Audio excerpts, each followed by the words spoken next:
Gusto mo ba ng masarap na breakfast? Sawa ka na sa sliced bread na walang palaman. So ganito naman ang gawin mo. Bubutasan natin ang sliced bread. You can use brown bread or white bread. Yan.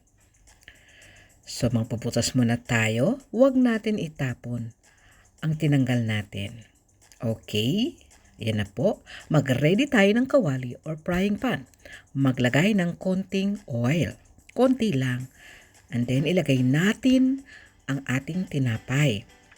Lagyan natin ito ng itlog. O diba? Kailangan maging madiskarte lang. Yan. Pagkatapos, lagyan natin ng asin, paminta, para masarap. And then, hayaan muna natin maluto ng konti bago natin baligtarin. Kailangan malaki ang kawali or frying pan para hindi siya magsiksikan. Ilagay natin ang ham. Pinirito ko muna yan. Kasi saglit lang natin lulutuin kaya kailangan i-fry muna natin.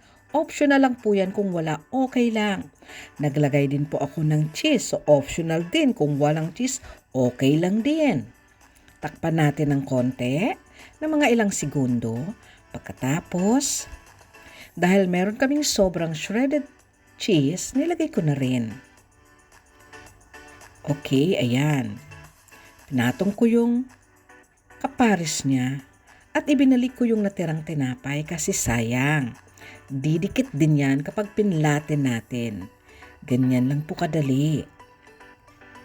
And then, kapag medyo dumikit na siya doon, babaligtarin natin ulit ng dahan-dahan. Okay?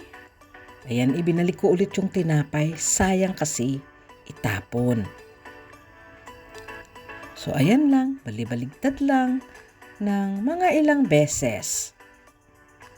At ito na, ready na siyang iserve. O, diba? So, ito na yung outcome ng ating ginawang yan sandwich. At meron na rin akong kape na ipapartner ko. O, tingnan mo, itsura pa lang, yummy na. O, diba? Matutuwa ang mga anak mo dahil gumagawa ka ng paraan. Yan. God bless everyone!